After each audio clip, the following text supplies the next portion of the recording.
मेरा उम्र बहुत कम था, मैं छोटी थी, 13-14 साल की थी। तो तब मुझे फंसा के लेके गया था झूठ बोल के कि आपको काम देंगे हम। ट्रैफिकर झूठ बोल के लेके गया था।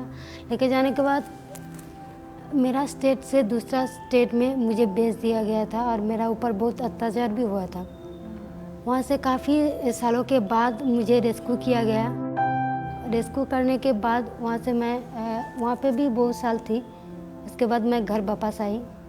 घर वापस आने के बाद मेरे समाज में जो लोग हैं, समाज मुझे एक्सेप्ट नहीं कर रहा था। मुझे बहुत स्टिग्मा मिला है और मैं खुद सुसाइड करने पे मजबूर हो गई हूँ। मैं 1 साल तक मेंटली दवाई खाई हूँ। उसके बाद वहाँ से 1 साल के बाद दवाई खा के मैं बहुत स्ट्रांग हो गई हूँ, अच्छी हो गई हूँ। तो मैं मेरा स्टेट में काम करती हूँ। अभी विक्टिम नहीं हूँ, सर्वाइवल लीडर हो गई हूँ मैं अभी। मैं जब ब्रोथल से रेस्क्यू हुई थी तो मैं सोचती थी कि मेरे साथ जो हुआ वो बहुत गलत हुआ। अभी भी जो ब्रोथल में है उनके साथ भी वही अत्याचार हो रहा है जो मेरे साथ हुआ है। ब्रोथल की जो हेड होता है वो लोग गलत समझाते हैं कि एड्रेस मत दो, पुलिस वाला पकड़ के लेके जाएंगे तो आपके साथ बहुत अत्याचार करेंगे, मारेंगे, पीटेंगे और दूसरा जगह डाल देंगे, कभी नहीं निकल पाओगे। ये हमें भी समझाया था। पर मैं वो सोच से कहीं ना कहीं निकल के आई हूँ और मैंने NGO से और पुलिस से, महाराष्ट्र पुलिस से मैंने ये कहा कि मेरे जैसा और भी लोग हैं, लड़कियां हैं वहाँ पे। उन्होंने मेरा को एक गॉगल दिया, मेरा को स्कार्फ दिया। मैंने मोड़ के मतलब ताकि मेरा शक्ल पहचान में ना पाए और मेरे ऊपर अटैक ना करे वो ब्रोथल की आंटी लोगों ने। तो इसलिए मैं वहाँ पे जब गया, मेरे को जहाँ पे छुपा के रखता था, जब पुलिस लोग आता था तो एक जगह पे छुपा के रख देता था। तो वहीं से मैं जाके मैं दिखाया कि मैं यहीं पे थी और यहीं पे भी वो जब दरवाज़ा खटखटाया तो बोले ये तो दीवार है यहाँ पे। पुलिस लोग बोले ये तो दीवार है, यहाँ पे कुछ नहीं है। मैंने बोला नहीं, इसको आप तोड़ दो फिर आपको मिलेगा यहाँ पे क्या है क्या नहीं। वो ड्रॉयर जैसा है, ऐसा अगर खींचेंगे तो उसमें वो मतलब पूरा दिन भर रख देता था। सिर्फ पानी का बोतल लेके जाते थे सब लोग और पूरा दिन वहीं पे बंद रहता था। अगर आपको टॉयलेट या बाथरूम आएंगे तो वहाँ पे एक बकेट रखा है, उसमें करते थे।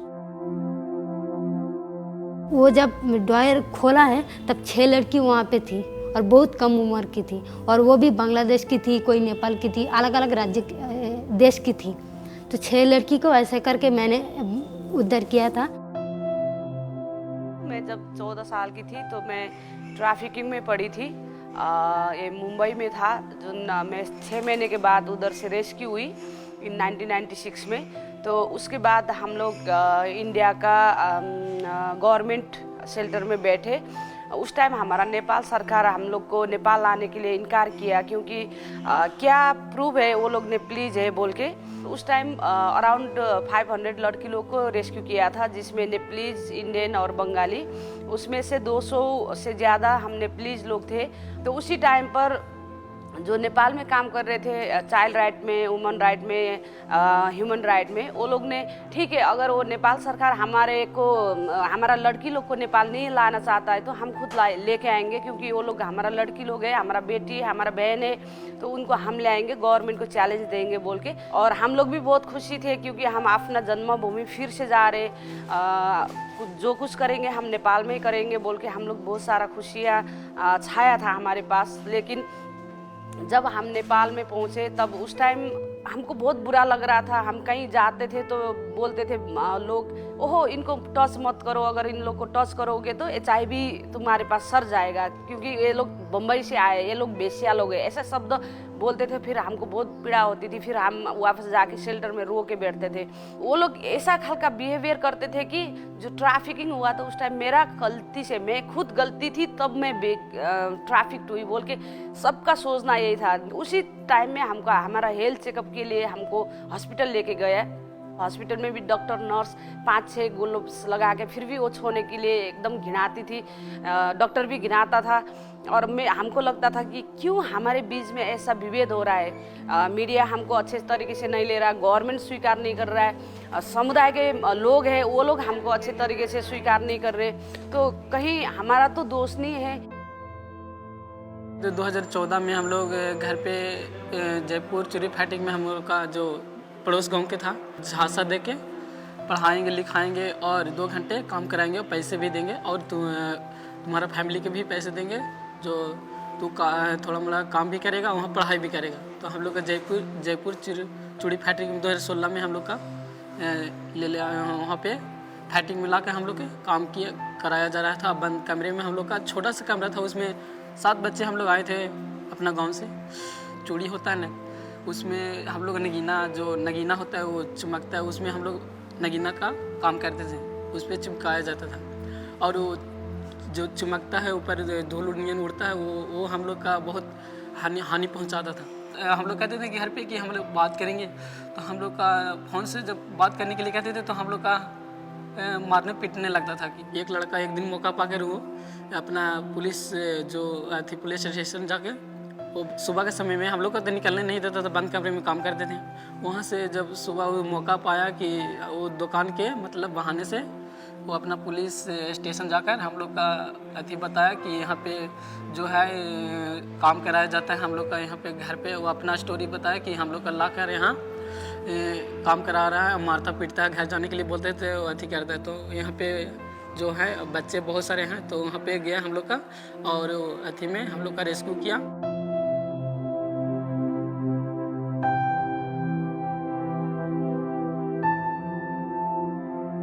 Human trafficking is like the 3rd most profitable business as per the Forbes list, and we really need to bring the hearts and the minds together to fight this menace. The government or the civil society, the corporate alone itself cannot do. So it is important that the 3 comes together and does this.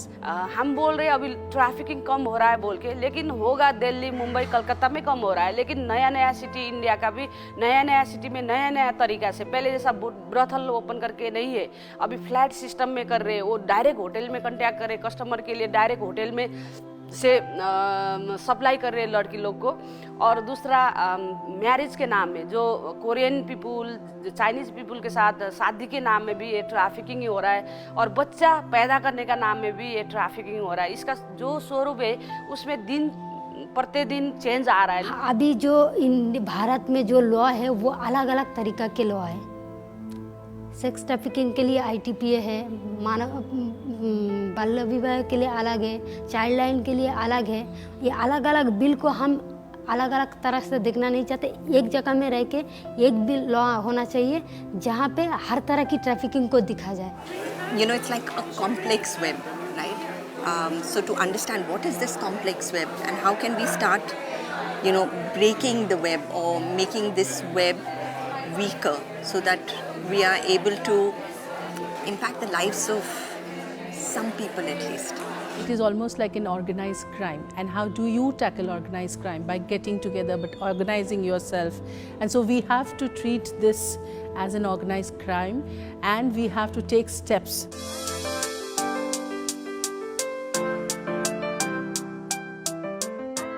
The Kalinga Fellowship, which is in the 3rd year now, and the fellowship is focused around prevention of gender-based violence.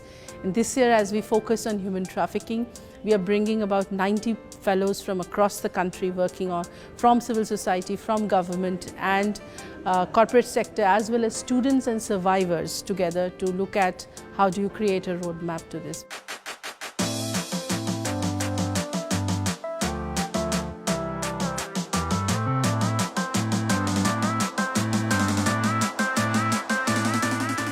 Definitely stop because of the Kalinga Fellowship, work and etc. Laws are there for ultimately not as much for prevention as for an action that has happened. Law tends to do one particular feature. An action has happened, you need to deter, you need to punish for something that has happened. that we create, the whole NGO sector does so much of great work, yet the results don't show.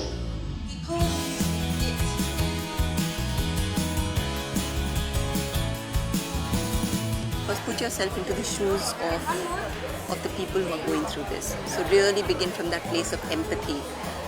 Then get into a place of ideation, where you put just all the ideas that are coming, because it is a complex problem. So probably traditional ways of solving it are not going to solve the problem. We also look to change the goals that the different organisations, or maybe align more the goals of the different organisations who are looking to combat it, and create real trust and partnership in the whole ecosystem. And so we've been doing this for a number of years, and we've noticed that when you all come together, it actually makes a really big difference. And we think that's what the world really needs.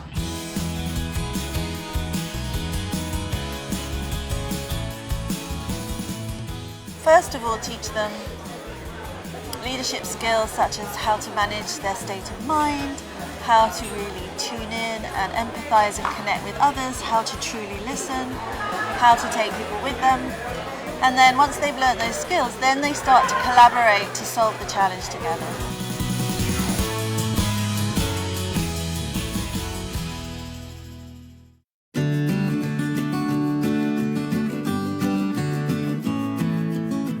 Second day, we look to really empathize and understand the actors in the system.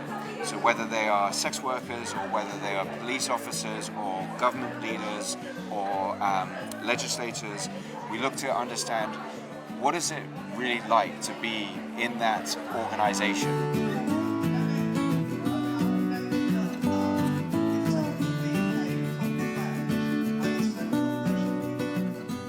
Send them out into the field to meet various stakeholders of the challenge. Then they bring that data back and we work with that data. They have to open their minds because they all are experts in this context. पहला दिन हम आए थे तो हम बहुत nervous थे कि क्या होगा क्या नहीं, कैसे हम अलग अलग लोगों से मिल पाएंगे या रिश्ता बना सकते हैं या नहीं। एक दिन बीत गया, 2 दिन आया तो हमारा और रिश्ता जो हमारा अपना ग्रुप है वो ग्रुप से बहुत अच्छा से हम रिश्ता बना लिया।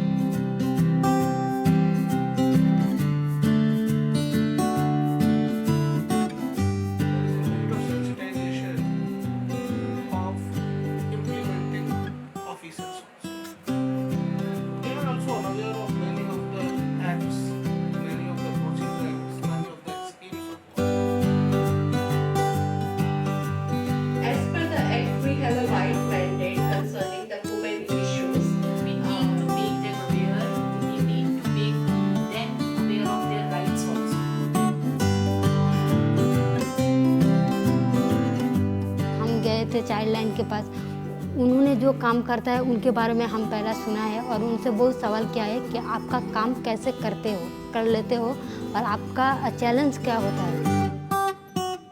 You can say influence the police work by way of asking them to bring more forensic inputs, say DNA and other things. So that will be my focus actually on this 10-minute talk. Any person, if he can develop the self-worthiness and enhance his self-dignity, such persons are less vulnerable to be trafficked, it has to be otherwise by force. What we need to do is minimize the vulnerability of the victim. And when we say social justice system, it is not just the role of the government. It is everybody sitting in this room, everybody sitting outside, every citizen of this country or any global citizen has a role to play.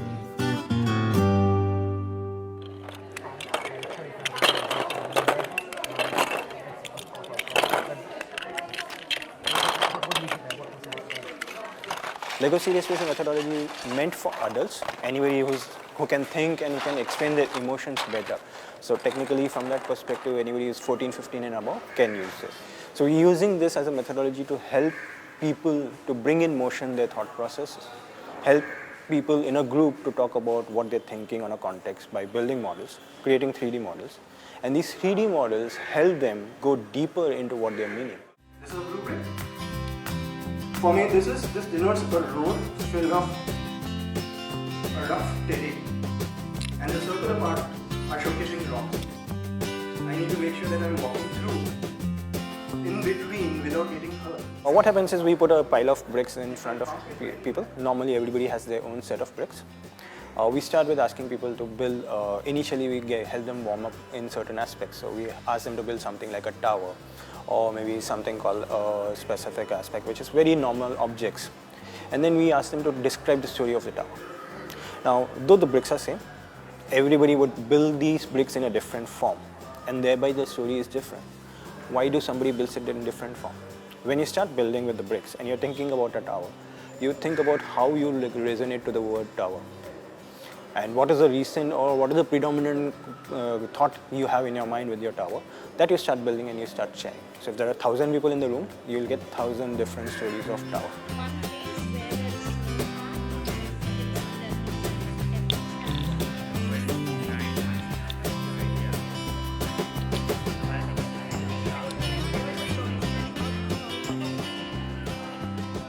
So this is more about story making and storytelling of our conscious thought process, of our intangible thought process in a three-dimensional form.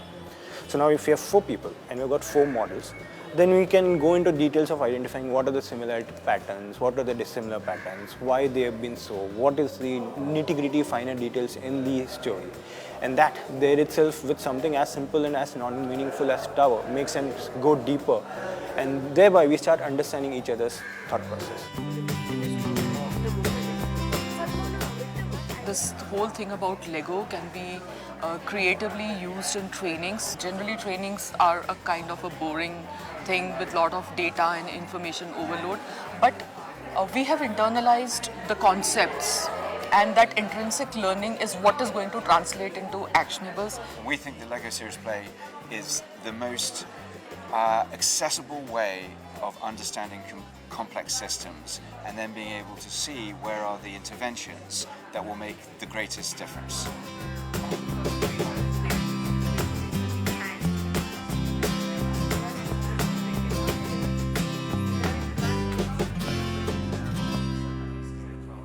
The fellows create a prototype solutions for some of these agencies which are working, who for example, the National Commission for Women, the Anti-Human Trafficking Cell. So they provide these solutions to these organizations who are actually working on the ground for them to take forward. So it is not just sitting together, discussing and focusing only on the problem, but basically the uniqueness of Kalinga Fellowship is that it's solution oriented. So it looks at solutions and it hands over these solutions to each of the fellows and to institutions which are working on it to take it forward. I think as a nation we need to now stand up and say that we can't fail even one child in our country. So that's why I'm here, and that's really helping me get my ideas about what kind of support systems, what kind of technology interventions we can bring in to combat human trafficking. The need of a collective shared database of the issue, of the stakeholders included, and actors in tackling the issue, and that's the need that's come up very, very strongly. The next point is very important. There are officials within the system who are very passionate about it, who work with the purpose. Let us reward and recognize those personals. It could be in different ways, but recognize people who are actually doing the job. So for this, it needs to partner with government institutions, corporate institutions and NGOs as well, so that all these stakeholders can come together and make effective change. We really want to see an opportunity to embrace resilience training, mindfulness practices, sports activities, engaging with different opportunities to really take on activities and engagement that will raise self-esteem, that's required, the confidence and resilience, so that these children will have in them that resilience to not fall into that cycle of commercial sex work. Hashtag Didihood will also create a physical space in GB Road wherein they have easy and proper access to the school education, the schools and PHCs, the health services, and also livelihoods with skill development training programs. So we are going to launch the hashtag Didihood movement on 15th August 2020. This is the annual Katkatha festival, and guess what? All of you are invited. Thank you. The thing is, why can't we bring about actual practical change? Any institution to function properly in a people's democracy must be both transparent and accountable. Transparency and accountability cannot come to a governance, any governance, where the people, civil society, other stakeholders are relaxed. We need to work at the source, because when a woman go from the source, there are many reasons why a woman leave, for the job reason, or for even if she's been forced to leave that place. If there are not enough job opportunities, we need to create those job opportunities at the source, and for that we can, Kalinga, and we can help states to start, training programs for women. जब हम police stations में FIR launch कराने जाते हैं तो नीचे कहीं ये प्रॉब्लम आज भी है कि पुलिस वाले ये बोलते हैं कि जी वो चाइल्ड लाइन वाले का काम है, child line will come and take care of the child. They don't want to understand कि it's their job, it's mandated by act. तो ये चाइल्ड लाइन को भी अपने कंफर्ट जोन के बाहर जाना होगा और उनको बताना होगा ये आपका काम यहाँ से खत्म होता है और यहाँ से शुरू होता है. इसी तरीके से जो प्रिवेंटिव मेजर्स की मैं यहाँ बात करना चाहता हूँ कि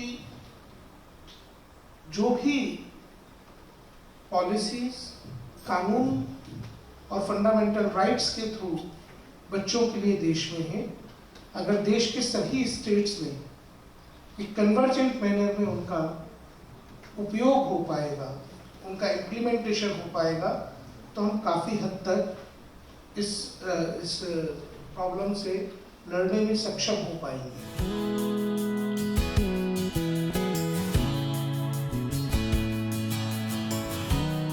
It has changed a lot about how I look at the world, and especially how I look at myself.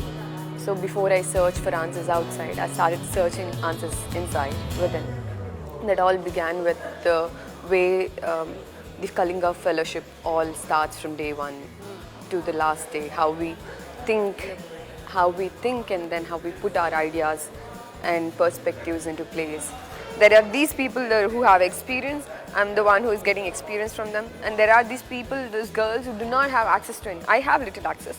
I think I can take this from this level to them, and so that we all stand in the same space and make society better. Any social movement is always challenging, but I think what I loved about it is you have people from different walks of life where they have started life into being a victim and now they are leading, or they are working at grassroots levels, or they are working in the government, corporates. I could probably help in devising ways and means to bring more corporates, and I think that is a missing part. मैं traffic जब हुई थी वो मेरा दोष नहीं था, मेरा गलती नहीं था. मुझे इस सोसाइटी का संरचना करके मैं ट्रैफिक हुई, तो मैं क्यों भागूं? अकेले बोलेंगे तो कोई भी नहीं सुनने वाला है, लेकिन हम ग्रुप में बोलेंगे तो आज नहीं सुनेंगे लेकिन कल ज़रूर सुनेंगे, वो बाध्य होंगे. इसलिए हम लोग ग्रुप में काम करना चाहिए. जितना भी आंसू था, जितना रोए, अब का जो आंसू है वो हम शक्ति में बदलेंगे. Some of the experiences that a couple of people have gone through would actually make us just probably stop in one place. The resilience that some of these young people have, the clarity and wisdom that they have, along with humility. I think that is just such an amazing combination, and I'm genuinely really struck by that. It's inspiring to see the courage and the goodwill of so many human beings, and to see how some people are dealt a rough set of cards and in life, and step up and not only look after their own lives, but be there for the other people and be there for all of the world. And the extraordinary people that I meet through it feels such a privilege. Such a privilege. We've just had two of the DDs come today and share the food that they make, and they're trying to make into a business to give them some livelihood beyond sex trafficking, sex working. And they came today and they spoke in front of 80, 90 people. They've never had a voice. So it's moments like that that I think are so important, and I feel so privileged to be part of.